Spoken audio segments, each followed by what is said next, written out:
Se você é pai, mãe de autista, tem uma aluna autista, fica aqui nesse vídeo que eu quero compartilhar uma situação que uma amiga trouxe para mim e que considero que seja bastante importante que a gente dê uma atenção em relação a isso, pois não dá mais para continuar acontecendo o que ela me relatou. E quem sabe aqui com esse vídeo eu consigo direcionar tanto para os pais quanto para os professores para ajudar melhor aí os autistas. Seguinte, pessoal, essa minha amiga, ela relatou que na escola dela, uma escola da rede pública aqui de São Paulo, costuma acontecer de um dos alunos que é autista, na educação infantil ainda, ele começa, a fazer aqueles comportamentos inadequados, porque ele ainda precisa de muita estimulação, de muita terapia, e o comportamento da professora é sempre de tirar o aluno da sala para ele não, tumultuar. E aí aqui eu quero deixar alguns pontos em aberto aqui para vocês refletirem. Então vamos lá. A intenção da professora talvez seja boa, porque ela não quer que o aluno se irrite, se machuque e talvez ela não tenha suporte nenhum, além de tirar esse menino da sala de aula. Então aqui a gente aponta para um problema. Cadê o suporte dos autistas na escola? A gente já sabe que não tem, não é uma realidade, a gente sabe que não é em todo lugar, que chega uma professora assistente para auxiliar esses professores na sala de aula com os autistas. E aqui é importante salientar que professora assistente não é sombra do autista, ela tá lá para ajudar no processo de aprendizagem. E aqui, quando esses comportamentos acontecem, a gente precisa entender o seguinte: o autista precisa se regular, se autorregular, então pode ser que ele tenha algumas questões. Porém, o que acontece aqui que é um comportamento que é um problema? O que vai acontecer? Essa criança cada vez mais vai fazer esse comportamento para poder sair da sala, porque ela já entendeu que ali não é um ambiente adequado para ela, porque ela não tem o suporte que deveria ter. Então, de alguma forma, essa criança está sendo prejudicada, porque quando a gente fala em adaptação curricular é o quê? Adaptação do espaço, adaptação do conteúdo. Então, provavelmente, nada disso está acontecendo. Então, essa professora está sem suporte, essa professora está sozinha resolvendo os problemas e ainda tem que lidar com o grupo todo e mais essa criança. Então, se essa adaptação curricular não está acontecendo, certamente o aprendizado dessa criança vai ser comprometido. E aí, como eu estava falando anteriormente, acaba que vai condicionar o comportamento dessa criança. Ela vai acostumar a toda vez que ela respirou errado, ela vai ser retirada da sala. Porque é isso que acontece, gente. No fim das contas, pelo relato dessa professora e por outras experiências que eu já tive, acontece esse mesmo procedimento. A criança percebe que ela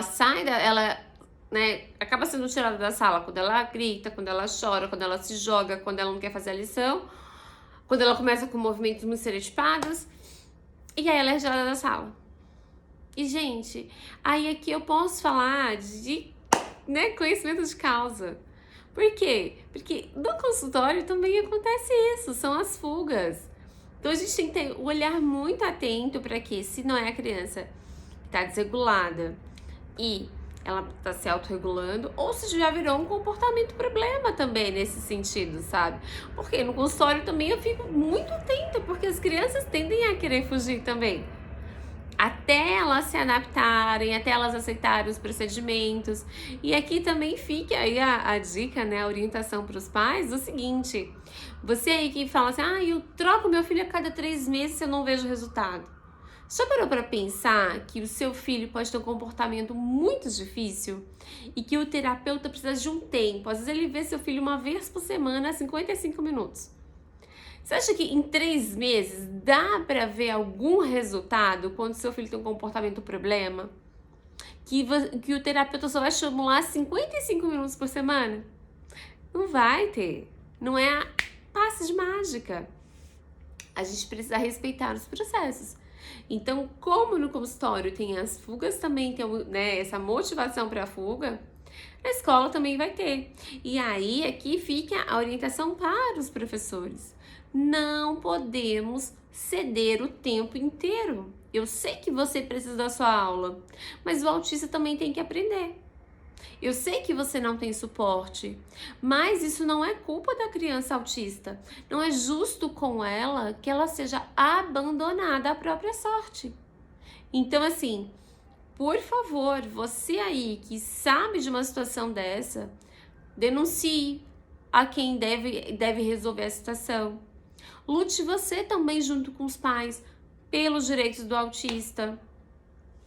Vá atrás, porque um dos problemas que eu enfrentei nas minhas questões em relação ao Vinícius quando ele estava na escola era o quê? As pessoas não me explicarem direito o que eu deveria fazer. E muitos professores sabem o que os pais deveriam fazer para conseguir que os direitos dos filhos fossem atendidos. Não tenha medo de explicar para os pais. É importante que a gente faça esse movimento porque o próprio professor, ele vai se beneficiar no momento em que a gente consegue fazer essa mudança na escola. A gente sabe que um conteúdo diferenciado é muito mais fácil para a criança aprender. Isso contribui para o aprendizado da classe inteira. Então, por que não batalhar por isso? Por que não lutar por isso? Entendem? E aí, pais, vocês também, por outro lado, eu já vi muito isso acontecer, tanto no consultório, de os pais comentarem isso comigo, e eu venho aqui encarecidamente pedir para vocês não façam isso. Eu já vi, né, famílias falando assim, não, eu falo a professora tirar da sala, porque assim ele se acalma e volta. Vê, quando você faz isso, o professor lá, ele não tem conhecimento. Muitos professores não têm nenhuma formação em autismo. O que acontece quando você faz isso? O professor acha que todo comportamento é motivo para tirar da sala. Por quê? Porque a criança está desregulada, porque a criança está com dificuldade. Quando na prática a gente tem que ensinar para essa criança o quê? Que tem hora de sair da sala, que a gente entende que tem hora que ela precisa sim sair, mas que essa hora não é toda hora. Que tem os momentos que são importantes, assim como a gente faz com as outras crianças. Eu já estive em sala de aula e, por exemplo, no momento de explicação, a criança não podia sair da sala de jeito nenhum, não era negociável. Ai, que precisa ir no banheiro. Não, vai no banheiro. Ai, tô com sede. Não vai sair. Você pode sair depois que eu terminar a explicação. E assim precisa ser também com o autista. Em algum nível precisa existir essa firmeza de que assim, olha, neste momento você não pode sair, porque você precisa aprender. Ah, Liliane, mas e se ele jogar, se ele começar a gritar? Sim, gente, ele vai fazer isso. Muitos vão fazer isso e muitos fazem comigo. Mas só que eu não vou ceder. E aí aqui cabe o quê? A necessidade do suporte, porque nesse momento que acontece isso, se a professora tem um suporte dentro da sala, ela não vai precisar tirar esse menino da sala de aula. Por quê? Porque a pessoa que vai dar o suporte para ela vai estar lá, né, contornando, manejando esse comportamento para essa criança não chegar a ter a necessidade de sair. Vocês estão entendendo que assim precisa unir pais e professores para a gente mudar essa situação? Que um não pode caminhar sem o outro e que precisa de todos aprenderem a lidar com esses processos. Então, assim, enquanto a gente não internalizar, a gente não entender que a inclusão, ela é fundamental para acontecer a mudança na educação, para a educação ter um outro viés de ensino mais adequado, mais acolhedor. Bom, pessoal, eu espero que esse vídeo traga a luz aí de alguma forma para esse assunto. A gente vai continuar conversando tanto aqui no YouTube, quanto no Instagram e em outras redes, porque assim, a educação, o autismo, os professores, os pais, a gente precisa fazer um movimento muito grande aí para que as coisas aconteçam. Então, tanto os professores fazer esse resgate aí do processo deles, os pais acreditarem que eles podem sim fazer a mudança, acreditar nesses filhos que não é porque tem um diagnóstico ele tá fadado ao fracasso. Então, assim, são muitas nuances, né? Não dá pra gente colocar tudo num vídeo só. Mas é muito importante que a gente comece a vislumbrar aí uma possibilidade, entender que o que está ocorrendo com essa criança, que essa minha colega amiga que a professora me relatou, não é o correto.